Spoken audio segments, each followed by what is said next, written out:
ஈரானுடைய செறிவூட்டப்பட்ட யுரேனியத்தை அழிச்சிட்டோம், இனிமேல் ஈரானால் அணு ஆயுதம் தயாரிக்க முடியாது, ஈரானுக்கு அணு ஆயுதம் தயாரிக்க முடியாத நிலைமைக்கு ஈரானை நாங்கள் தாக்குதலில் தள்ளி வெற்றி அடைந்திருக்கிறோம் என்கிற ஒரு ரிப்போர்ட்டை எங்களுக்கு தயாரிச்சு தாங்க அப்படின்னு சொல்லி கேட்டிருக்கிறாங்க. ஹார்முஸ் ஜலசந்தி தொடர்பாக மிக தெளிவான ஒரு டிக்ளரேஷனை, ஒரு அறிவிப்பை ரஷ்யா இன்றைக்கு வெளியிட்டிருப்பதை நம்ம பார்க்க முடியும்.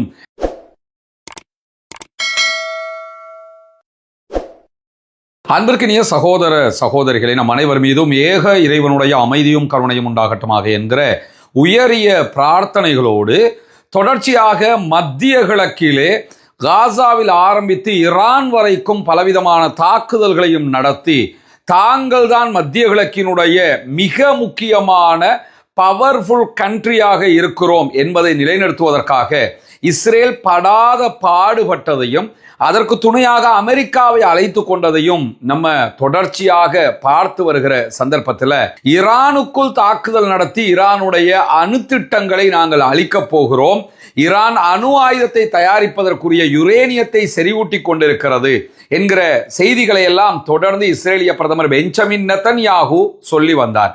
இந்த செய்தியை அப்படி அவர் எங்க கன்வே பண்ணார்னா, அமெரிக்காவினுடைய அதிபர் டொனால்ட் ட்ரம்ப் இடத்துல கன்வே பண்ணாரு.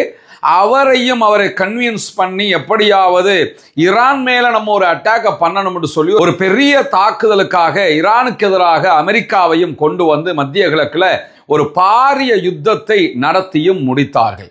இப்படியெல்லாம் தாக்குதல்கள் நடத்தினாலும் இந்த தாக்குதல்கள்ல 2 கட்டமாக நீங்க பாத்தீங்கன்னா, ஆல்ரெடி 2025 ஜூன் மாதம் நடத்தப்பட்ட 12 நாள் ஈரானுக்கு எதிரான வார்லையே அமெரிக்க அதிபர் டொனால்ட் ட்ரம்ப் என்ன சொன்னார்னா, ஈரானுடைய அணு செறிவூட்டல் திட்டத்தை மொத்தமாக நாங்க அழிச்சிட்டோம், அவங்க கிட்ட இனி செறிவூட்டப்பட்ட யுரேனியம் கிடையாது அப்படின்னாரு. அப்படி சொன்னவர் தான் மீண்டும் 40 நாட்கள் இஸ்ரேலோடு இணைந்து ஈரான் மீது தாக்குதல் நடத்தினார். தாக்குதல் நடத்தும் போது ஈரானுடைய செறிவூட்டப்பட்ட யுரேனியத்தை அழிப்பதுதான் எங்களுடைய வேலை, அதற்காகத்தான் இந்த தாக்குதல் என்று சொல்லி மீண்டும் அதே கதையை அவர் சொன்னதை நம்ம எல்லாரும் பார்த்திருக்கிறோம். அதற்கு பிறகு மீண்டும் சமாதானம் வந்ததற்கு பிறகு சமாதான மேசையில் அமெரிக்கா என்ன சொன்னாங்கன்னா, உங்ககிட்ட இருக்கிற செறிவூட்டப்பட்ட யுரேனியத்தை தரணும், அதை அழிக்கணும் அப்படின்னு பேச்சுவார்த்தை நடத்தினதை நம்ம எல்லாருமே பார்த்திருக்கிறோம். இந்த 3 ஸ்டெப்பை நீங்க பாத்தீங்கன்னா, ஈரானுடைய செறிவூட்டப்பட்ட யுரேனியத்தை அமெரிக்காவோ இஸ்ரேலோ அழிக்கவில்லை என்பது திட்ட தெளிவாக உலகத்திற்கு நிரூபணம் ஆகியிருக்கிறது. இந்த சூழல்ல தான் இஸ்ரேலுக்குள்ள தேர்தல் அறிவிக்கப்பட்டிருக்கிறது. இஸ்ரேல்ல தாங்கள் அடைந்த வெற்றிகளை சொல்லித்தான் பெஞ்சமின் நெதன்யாகு தேர்தல்ல எலெக்ஷன்ல வாக்குகளை சேகரிக்க வேண்டி இருக்கிறது. அவருக்கு தற்போது மக்களுக்கு மத்தியில போறதுக்கு எந்த வெற்றியுமே எஞ்சவில்லை. குறிப்பாக காசாவில் எந்த வெற்றியும் எஞ்சவில்லை. ஏன்னா காசாவில் பாலஸ்தீன விடுதலை போராட்ட அமைப்புகளை அவர்களால் அழிக்க முடியவில்லை. காசாவில் பாலஸ்தீன விடுதலை போராட்ட அமைப்புகள் தான் யுத்தத்திலே ஜெயித்தது. லெபனான்ல நாங்கள் ஹிஸ்புல்லாக்களை அழிப்போம் என்றவர்களுக்கு அதையும் செய்ய முடியாம போயிடுச்சு, நமக்கு தெரியும். ஈரானுக்குள்ளேயும் தாக்குதல் நடத்தி ஈரானை அழிக்கவும் முடியவில்லை, ஆட்சியை அழிக்கவும் முடியவில்லை, ஈரானுடைய இராணுவத்தை இல்லாமலாக்கவும் முடியல, ஈரானிடமிருந்த யுரேனியத்தை இல்லாமலாக்கவும் முடியல. இந்த நிலையில தான் பெஞ்சமின் நெதன்யாகு என்ன பண்றாருன்னா, இஸ்ரேலுடைய உளவு அமைப்புகள், குறிப்பாக வெளிநாடுகளை கண்காணிக்கக்கூடிய மொசாது, உள்நாட்டிலே கண்காணிப்புகளை மேற்கொள்ளக்கூடிய ஷின்பத் என்கிற உள்நாட்டு உளவு பிரிவு, இதை தாண்டி இன்னும் இருக்கிற எல்லா உளவு பிரிவுகளையும் ஒருங்கிணைத்து பெஞ்சமின் நெதன்யாகுவினுடைய பிரதமர் அலுவலகம் ஒரு கோரிக்கையை விடுக்கிறாங்க. என்னன்னு கேட்டா, நாங்கள் ஈரான் மீது நடத்திய யுத்தத்துல ஈரானுடைய செறிவூட்டப்பட்ட யுரேனியத்தை அழிச்சிட்டோம், இனிமேல் ஈரானால் அணு ஆயுதம் தயாரிக்க முடியாது, ஈரானுக்கு அணு ஆயுதம் தயாரிக்க முடியாத நிலைமைக்கு ஈரானை நாங்கள் தாக்குதலில் தள்ளி வெற்றி அடைந்திருக்கிறோம் என்கிற ஒரு ரிப்போர்ட்டை எங்களுக்கு தயாரிச்சு தாங்க அப்படின்னு சொல்லி கேட்டிருக்கிறாங்க. அந்த ரிப்போர்ட் அதற்கு ஏற்ற மாதிரி சில தரப்புகளால் தயாரிக்கப்பட்டாலும் கடைசியில் இஸ்ரேலுடைய உளவு பிரிவின் மிக முக்கிய அதிகாரிகள் அதிலே கையெழுத்திட மறுத்துவிட்டார்கள். ஒரு போலியான ஆவணத்தில் நாங்கள் கையெழுத்திட முடியாது, அது நாளை பாரிய சிக்கல்களை உண்டாக்கும். எனவே நம்ம ஈரானுடைய அணுசெறிவூட்டல் திட்டத்தை அழிக்கவும் இல்லை, ஈரானுடைய அணுசெறிவூட்டல் திட்டத்தில் ஆல்ரெடி செறிவூட்டப்பட்ட யுரேனியத்தை நம்ம அழிக்கவும் இல்லை, அவர்களோட போட்டோ உள்ளிட்ட பல அணு மின் நிலையங்களை நம்ம அழிச்சதாக சொல்றோம், அது எதுவுமே நடக்கல. எனவே நாங்கள் பொய்யாக கையெழுத்திட்டு எதிர்காலத்தில் சிக்கலில் மாட்டிக்கொள்ள முடியாது என்று சொல்லி திட்டவட்டமாக இந்த சூழ்ச்சிக்கு நாங்கள் சிக்க முடியாது என்று அறிவித்து விட்டார்கள். இஸ்ரேலுடைய பிரபலமான பத்திரிகைகள், குறிப்பாக ஹரேட்ஸ், அதே போன்று எடியோத், அஹ்ரோனோத் உள்ளிட்ட பல பத்திரிகைகள் இந்த செய்திகளை இன்றைக்கு பகிரங்கமாக போட்டுடைத்திருக்கிறார்கள். ஈரான்ல நாங்க தாக்குதல் நடத்தி யுரேனியத்தை அழிச்சிட்டோம், நாங்க ஜெயிச்சிட்டோம் என்று இஸ்ரேலிய பிரதமர் எங்களிடத்தில் ஒரு உளவுத்துறை ரிப்போர்ட்டை கேட்டாரு. நாங்க அப்படி நடக்காத ஒன்றை ஒரு ரிப்போர்ட்டாக கொடுக்க முடியாது என்று சொல்லி தெளிவாக சொல்லிவிட்டோம் என்கிற செய்திகளையும் சொல்லி இருக்கிறாரு. ஆல்ரெடி இதை எங்கிருந்து பிடிச்சி வர்றாங்கன்னு சொல்லி சொன்னா, அமெரிக்க அதிபர் டொனால்ட் ட்ரம்ப் நாங்க செறிவூட்டப்பட்ட யுரேனியத்தை அழிச்சிட்டோம், ஈரானுடைய நிறைய ஏவுகணைகள் பலத்தை எல்லாம் அழிச்சிட்டோம் சொன்னாரு. அதை பிடிச்சி தான் இந்த திட்டத்தை உருவாக்க சொல்லி இஸ்ரேலிய பிரதமர் பெஞ்சமின் நெதன்யாகு சொல்றாரு. ஆனாலும் அதை செய்ய முடியாது என்று சொல்லி மிக தெளிவாக அதிகாரிகள் மறுத்து விட்டார்கள் என்கிற செய்திகளோடு, மேலதிகமாக ஹரேட் சொல்லிட்டு இருக்கக்கூடிய செய்திகள் பிரகாரம் ஈரானுக்குள்ள இருக்கக்கூடிய அணு உற்பத்தி நிலையங்கள்ல அணு செறிவூட்டல் நிலையங்களை அழித்ததற்கான எந்த விதமான உறுதியான பாதுகாப்பு அமைப்புகளுடன் கூடிய இராணுவ தகவல்களுடன் கூடிய உளவுத்துறை முகமைகளுடன் இணைக்கப்பட்ட உறுதியான தகவல்களும் கிடையாது. எனவே நாங்கள் அதை செய்ய முடியாது என்றுதான் அவர்கள் மறுத்திருக்கிறார்கள் என்பது மட்டுமல்லாம, மேலதிகமாக என்ன கேட்டிருக்கிறாங்கன்னு கேட்டா, செயற்கைக்கோள் படங்களை வச்சு, ட்ரோன் கண்காணிப்பு திட்டங்களை வச்சு, வேற வேற உளவு தகவல்களை வைத்து எல்லாத்தையும் அடிப்படையாக கொண்டு ஒரு புதிய ரிப்போர்ட்டையாவது தயாரிங்க என்கிற கோரிக்கையும் பெஞ்சமின் நெதன்யாகு தரப்பால முன்வைக்கப்பட்டிருக்கிறது. ஆனாலும் அவர்கள் தயாரித்த இரண்டாவது ஆவணத்திலையும் என்ன சொல்லியிருக்கிறாங்கன்னு கேட்டா, சேதம் கணிசமானது, கடுமையான சேதம் ஈரானுக்கு ஏற்பட்டிருக்கிறது, ஆனால் அது முழுமையானது அல்ல, ஈரானுடைய அணு உற்பத்திகள் அத்தனையும் அழிச்சிட்டோம் என்றெல்லாம் யாரும் சொல்ல முடியாது என்று சொல்லி ஒரு மூத்த உளவுத்துறை அதிகாரி அவர் மற்ற அதிகாரிகளை கூப்பிட்டு கையெழுத்திட சொன்னதுக்கு என்னால் கையெழுத்திட முடியாது என்று மறுத்து விட்டார். அதனை தொடர்ந்துதான் மற்றவர்களும் மறுத்திருக்கிறார்கள் என்கிற செய்திகள் சொல்லப்பட்டிருக்கிறது. அதை தாண்டி இஸ்ரேலுடைய அணுசக்தி ஆணையத்தினுடைய தலைமை இயக்குநராக செயல்படக்கூடிய பிரிகேடியர் ஜெனரல் மோஷோ எட்ரி என்கிறவரை குறிப்பிட்டு வெளியாகி இருக்கக்கூடிய தகவல் பிரகாரம் அவரிடத்திலேயும் பெஞ்சமின் நெதன்யாகு ஒரு ஆவணத்தை தயாரிக்க சொல்லி இருக்கிறார். அந்த ஆவணத்தில் மூத்த விஞ்ஞானிகளுடைய ஒப்புதல் பெறப்பட வேண்டும் என்றும் சொல்லி இருக்கிறாரு. அந்த எல்லா விஞ்ஞானிகளையும் கூப்பிட்டு நமக்கு ஏற்ற மாதிரி ஒரு டாக்குமெண்ட்டை ரெடி பண்ணி நம்ம ஜெயிச்சிட்டோம், நம்ம அழிச்சிட்டோம்னு சொல்லி எழுதித்தாங்கன்றலாம் கேட்டிருக்கிறாரு.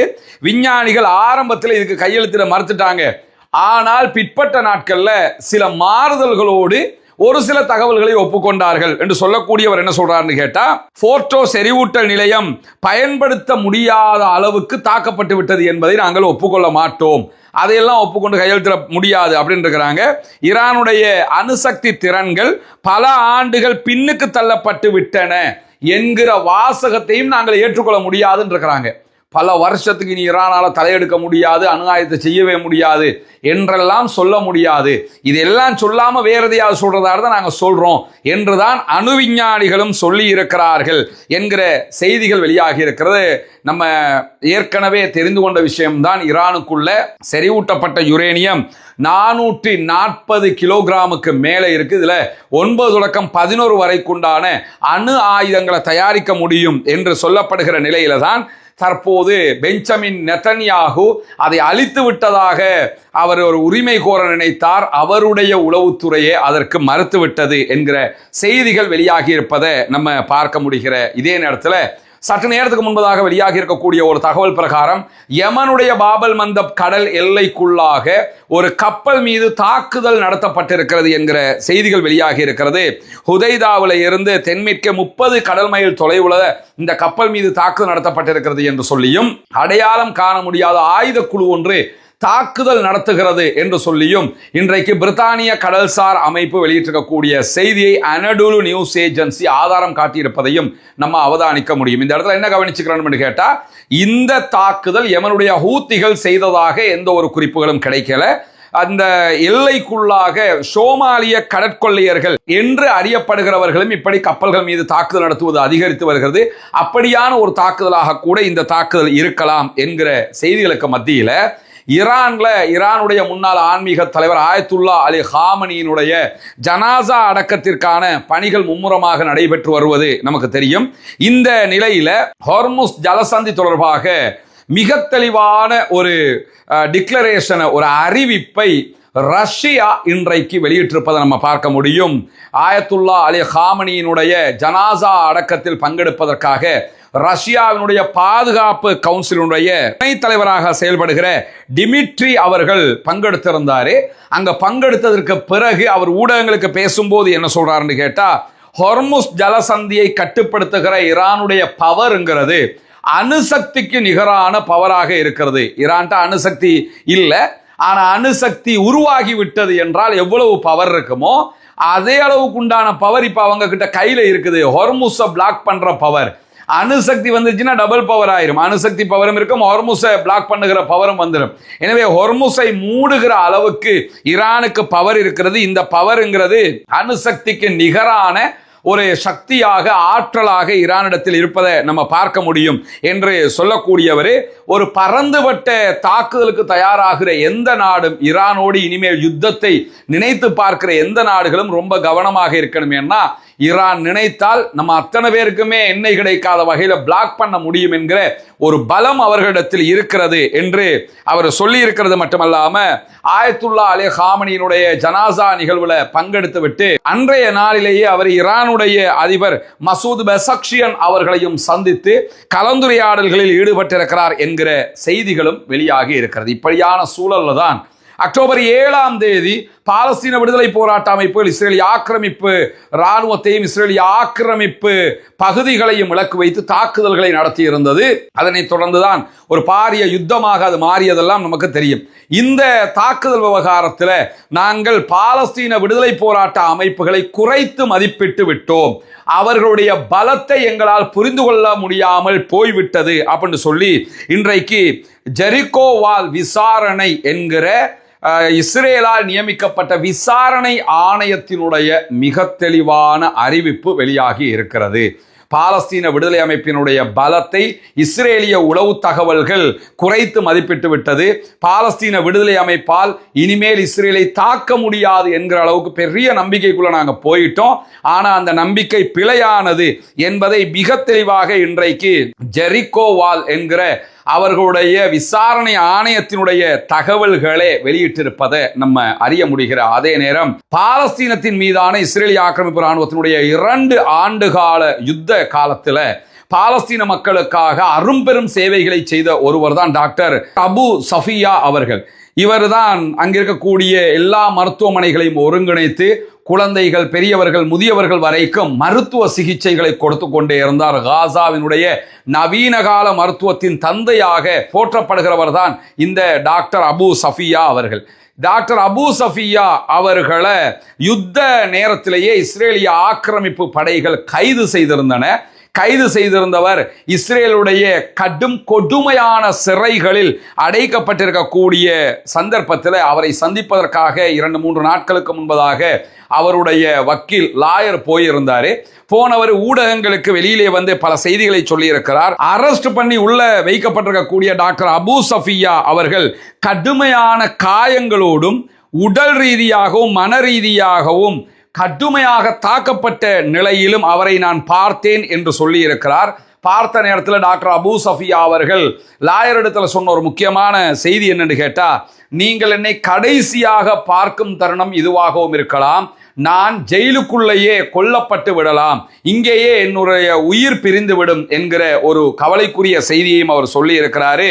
இந்த வழக்கறிஞர் அவுதே அவர்கள் போய் வந்து எழுத்துப்பூர்வமாக இன்றுட்டு அவருடைய அறிக்கையை சப்மிட் பண்ணிருக்கிறார். அதில் அவர் என்ன சொல்றாருன்னு கேட்டால், டாக்டர் அபு சஃபியா எல்லா நேரத்திலும் 24 மணி நேரமும் கைவிலங்கோடு இருக்கிறார். கைகளில் சங்கிலி எல்லாம் அவருக்கு பிணைக்கப்பட்டிருக்கிறது. முகமூடி அணிந்திருக்கக்கூடிய சிறை காவலர்கள், யூத சிறை காவலர்கள் அவருக்கு அருகாமையில் சூழப்பட்டிருக்கிறார்கள். அவருடைய தலை, கண்கள், காதுகள், கழுத்தை சுற்றியுள்ள பகுதிகள் அனைத்திலும் காயங்களும் சிராய்ப்புகளும் அதிகமாக இருக்கிறது என்று சொல்லக்கூடியவரே, மருத்துவருடைய உடல்நிலை மோசமடைந்திருக்கிறத நான் ஓப்பனாகவே பார்க்க முடிந்தது. மிக கடுமையான தாக்குதல்களுக்கு அவர் உள்ளாகி இருக்கிறாரு.